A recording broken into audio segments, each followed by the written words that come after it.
Olá, pessoal! Bem-vindos ao canal Fé, Filosofia e Cultura, onde nós abordamos assuntos relacionados à religião, à filosofia e à cultura de maneira geral. Meu nome é Caroline Zanardo. Eu gostaria de convidar você que não é inscrito no canal a se inscrever, ativar o sininho de notificações, compartilhar este conteúdo com seus amigos, deixar o seu like, o seu comentário, que são atitudes muito importantes para que este canal se torne cada vez mais relevante e alcance o maior número de pessoas possível. Muito obrigada a todos pela compreensão.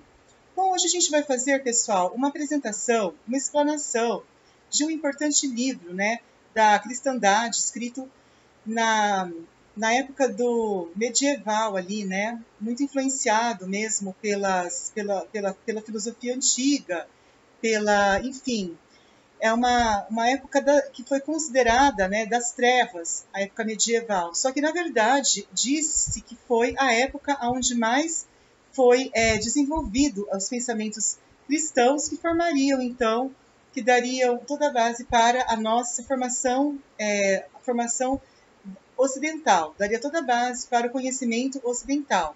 E isso que a gente vai discorrer é baseado numa obra de um filósofo da época medieval, que foi o São Tomás de Aquino, que ele é muito famoso mesmo, tanto que ele foi muito conhecido por ter escrito numerosas obras, e dentre as obras que ele escreveu, que nós vamos discorrer hoje, é uma obra muito importante, principalmente para quem é da parte religiosa, para quem tem um estado, vamos dizer assim, consagrado, uma vida consagrada, para quem é padre, para quem é sacerdote, para quem é clérigo, para quem é bispo, para quem, enfim, para quem pertence às questões da igreja mesmo, para quem tem algum tipo de relacionamento com a igreja.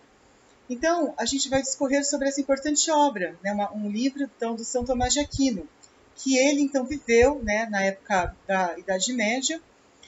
Ele foi canonizado no século XIV, da era cristã, e depois ele se tornou bispo da igreja no século XV, então, 16, quer dizer. Então, ele realmente é uma pessoa muito influente, e ele é chamado de doutor angélico. Por que ele é chamado de doutor angélico, São Tomás de Aquino, de quem nós vamos então comentar a obra hoje? Ele é chamado de doutor angélico por ele ter tido uma pureza angélica, uma pessoa vamos dizer assim, de um caráter ilibado, vamos dizer assim, de uma sensibilidade espiritual muito grande.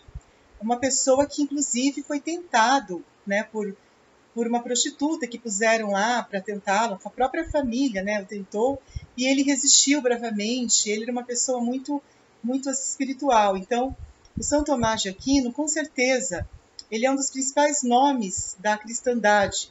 Uma pessoa extremamente inteligente, uma pessoa que deixou inúmeras obras, que escreveu obras que vão se perpetuar pelos séculos dos séculos, creio eu, Então, esse doutor angélico, que é o São Tomás de Aquino, ele realmente é uma das personalidades cristãs mais influentes da filosofia medieval e ocidental, que é a que nós vivemos hoje.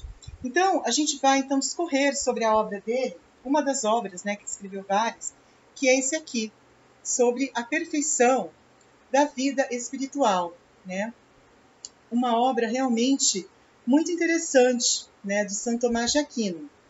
Aqui, frente e atrás. Então, o que essa obra ela vai falar, sobre a perfeição da vida espiritual? Ela vai falar basicamente que a excelência da vida espiritual de qualquer pessoa, mas principalmente de quem vive uma vida consagrada, uma vida devota, uma vida nos mosteiros, os monges, os diáconos, os bispos, todas essas pessoas, os sacerdotes, para eles terem uma excelência moral, uma excelência espiritual muito grande, eles precisam cultivar a caridade. Segundo o São Tomás de Aquino, a caridade ela é, então, a grande mola propulsora para a excelência moral, espiritual de uma pessoa, Porque não adianta a pessoa, muitas vezes, ela estar, de repente, confinada no mosteiro, ou estar confinada numa vida religiosa, numa vida sacerdotal, se ela estiver apegada, por exemplo, às coisas do mundo.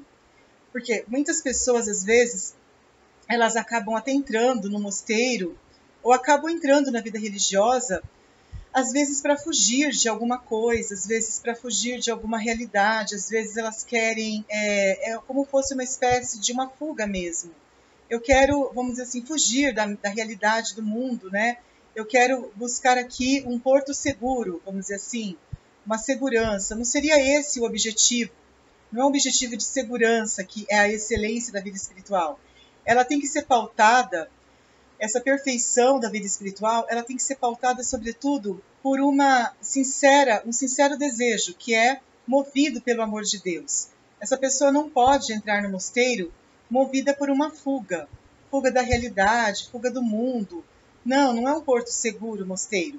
O mosteiro tem que ser onde ela vai cultivar todas as suas virtudes, principalmente aqui seria a caridade. E essa caridade vai abranger, no caso das pessoas consagradas, dos religiosos, ele aborda muitos religiosos aqui, muito mais até do que os sacerdotes convencionais, clérigos.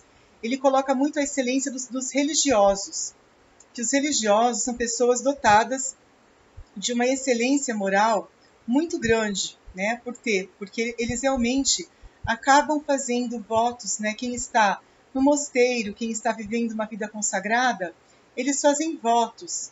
Que tipos de votos que eles fazem? Eles fazem votos de castidade, de obediência e de pobreza. Eles são pessoas que eles sabem sofrer, porque ninguém gosta de viver privado de tudo, né? De ser pobre, de ser, assim, uma pessoa que tem uma vida muito privada. Só que a excelência da vida espiritual consiste nisso, principalmente em quem faz os votos de pobreza, obediência e castidade, que é muito comum em quem entra em mosteiros, quem segue a vida religiosa. Às vezes, um padre convencional, um clérigo, um diácono, eles têm uma excelência espiritual menor, porque às vezes eles não são obrigados a fazer esse tipo de voto, né? Uma obrigação perpétua.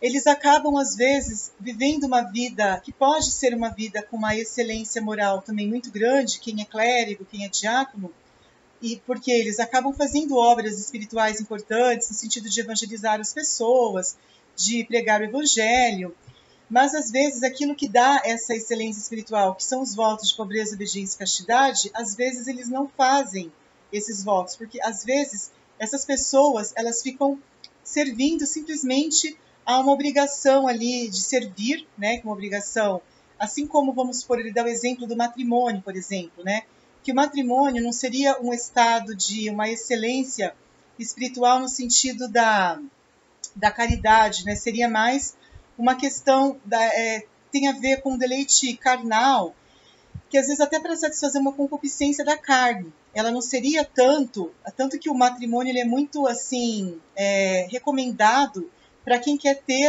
sanar a sua necessidade carnal, né, por um deleite carnal muitas vezes, e não por uma excelência espiritual. Né? O matrimônio, apesar de ser um sacramento, ele não tem a excelência espiritual como uma vida monástica, por exemplo, que é uma vida onde a pessoa lá estará de fato, exercendo a excelência da vida espiritual, porque ela vai estar vivendo a pobreza, obediência e castidade, que são as virtudes cristãs, que são moralmente, assim, recomendadas, né? Nós podemos dizer assim, para quem quer realmente atingir a perfeição da vida espiritual. E isso é conseguido, então, como eu disse, através desses votos. Às vezes, aquela pessoa que está no mundo, aquela pessoa que ela vive no mundo, que ela vive às vezes ali no mundo, vamos supor assim, ela é uma pessoa boa, ela ajuda os pobres, ela vive essas virtudes, né? Ela vive a castidade, até uma pessoa que está no mundo, ela vive a pobreza, só que se ela não fizer os votos, isso não é a perfeição, porque a perfeição consiste numa consagração mesmo, né? Você se consagrar a Deus, é que nem eu falei, os religiosos principalmente, ele aborda muito a questão dos religiosos como uma perfeição da vida espiritual. Porque se você for uma pessoa que você não sabe renunciar de fato a nada e não promete a Deus e não se consagra a Deus, isso não vai adiantar muita coisa, porque isso às vezes, quando você não se consagra a Deus, você pode se passar por uma pessoa que simplesmente está fazendo algo, vamos dizer assim, está fazendo algo bom, está fazendo algo positivo para os outros, principalmente se você for uma pessoa caridosa para com o próximo, porque a excelência moral ela se pauta muito na caridade com o próximo, com o irmão. Quando você sabe amar o próximo como a si mesmo, é uma excelência muito grande. Então, com certeza, aquela pessoa que vive, aqui ele coloca também, que é muito mais, às vezes, assim, moralmente virtuoso, quem está vivendo no meio de pessoas más e ser virtuosa. Vamos supor uma pessoa que ela não é consagrada, tá? Uma pessoa que vive no mundo. E ela consegue ser casta, consegue ser uma pessoa valorosa no meio de gente má. Isso dá uma virtude muito maior para ela. Isso dá uma questão moral muito maior. Porque essa pessoa, apesar dela não estar no mosteiro, que é o lugar onde ela estaria vivendo realmente uma vida espiritual, ela está vivendo algo que agrada a Deus. Porque Deus ele vai se agradar de ver que você, apesar de não estar no meio, né, como eu disse, né, ali no mosteiro, né, porque no mosteiro você está ali no meio de pessoas que são boas, né? Ninguém vai esperar entrar no mosteiro e encontrar um bando de gente canalha, vamos dizer assim, né? Canalha é uma maneira de expressar, gente que não tem valor moral, né? Dificilmente uma pessoa que entra no mosteiro, numa ordem religiosa, ela vai conviver com pessoas muito difíceis. É mais fácil. Lógico que isso existe, né? Existem pessoas más em todo lugar. Mas aqui ele coloca de uma maneira genérica, que se prova muito mais o ouro na fornalha, como se diz, de uma pessoa que convive com pessoas más. A sua virtude é muito mais provada quando você está no meio de lobos do que no meio de cordeiros. Porque é muito fácil você ser virtuoso quando você está no meio de cordeiros. É muito difícil você ser virtuoso quando você está no meio de lobos, de pessoas que não têm valores morais, pessoas que não edificam, pessoas que, ao contrário, elas só trazem, muitas vezes, problemas para você. Pessoas que não conseguem trazer algo bom, né? Pessoas que não edificam. E todo mundo merece conviver com pessoas que nos edificam, pessoas que nos engrandecem, pessoas que nos dão valor, pessoas que elevam a nossa moral, né? A gente gosta, quem que não gosta de viver com pessoas boas, né? Viver no meio da alegria, no meio da realização, não no meio do infortúnio, no meio da miséria, no meio do sofrimento, no meio, às vezes, de pessoas que não nos acrescentam, pessoas que não fazem bem para nós. Ninguém gosta, mas, segundo o que ele aborda nesse livro, São Tomás de Aquino, é muito mais louvável você conviver com pessoas boas, muito mais edificante, eu diria. Você conviver com pessoas boas, pessoas nobres, pessoas que têm caráter moral, pessoas que têm fé, pessoas que têm uma religião, do que você conviver no meio dos ímpios. Porque os ímpios, às vezes, eles não vão te trazer nenhuma edificação moral. Aí que entra o problema.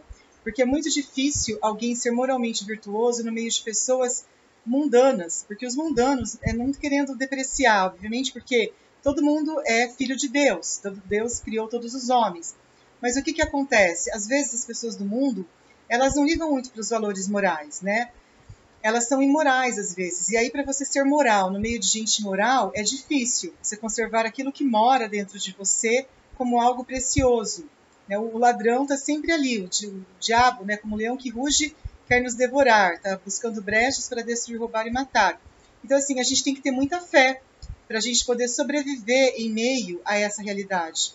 Porque, como eu disse, o diabo ele não vai, assim, às vezes facilitar a vida daquela pessoa que está vivendo no mundo, e essa pessoa que está vivendo no mundo, ela quer ser uma pessoa valorosa. O diabo, ele vai querer sempre dar um jeitinho de querer atrapalhar a vida dela, porque ele está vendo que ela é uma pessoa do bem, que ela é uma pessoa que está buscando as virtudes.